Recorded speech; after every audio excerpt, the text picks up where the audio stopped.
Power star Pawan Kalyan ప్రస్తుతం కాటమరాయుడు చిత్రాన్ని చేస్తున్న విషయం మనకు తెలిసిందే. ఈ నెలలోనే సినిమాను విడుదల చేసేందుకు అంతా సిద్ధం చేస్తున్నారు. మరోవైపు ఈ చిత్రానికి సంబంధించిన బిజినెస్ కార్యక్రమాలు శరావేగంగా జరిగిపోతున్నాయి. ఈ సమయంలోనే సర్దార్ గబ్బర్ సింగ్ చిత్రం వల్ల నష్టపోయిన డిస్ట్రిబ్యూటర్స్ తీవ్ర స్థాయిలో ఆందోళనలు చేస్తున్నారు. ముఖ్యంగా కృష్ణా జిల్లా డిస్ట్రిబ్యూటర్ తనకు న్యాయం చేయాలంటూ పెద్ద పోరాటమే చేస్తున్న విషయం మనందరికీ తెలిసిందే. ఆయన దారిలో ఇతర ఏరియాల డిస్ట్రిబ్యూటర్స్ కూడా సర్దార్ వల్ల నష్టపోయిన తమకు కాటమరాయుడు ఇవ్వాలంటూ ఒత్తిడి తెచ్చే ప్రయత్నాలు చేస్తున్నారు. వారంతా కూడా పవన్ కళ్యాణ్ ను సంప్రదించేందుకు ప్రయత్నాలు చేస్తుంటే పవన్ కళ్యాణ్ మేనేజర్ శ్రీనివాస్ మాత్రం వారిని పవన్ వద్దకు వెళ్లకుండా అడ్డుకుంటున్నాడు.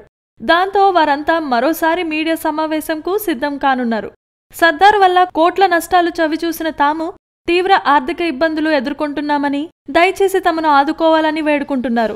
సర్దార్ సమయంలోనే పవన్ తర్వాత సినిమాను మాకే ఇస్తామని ఒప్పందం కుదుర్చుకున్నారు. ఇప్పుడు అదే మేము కూడా డిమాండ్ చేస్తున్నామంటున్నారు. కాటమరాయుడు విడుదల సమయంలో ఈ వివాదం మరింత పెద్దదై విడుదలే ఆగిపోయే అవకాశాలున్నాయంటూ ట్రేడ్ నిపుణులు చెప్తున్నారు. Please subscribe. Hi, it's me Purna. Please subscribe.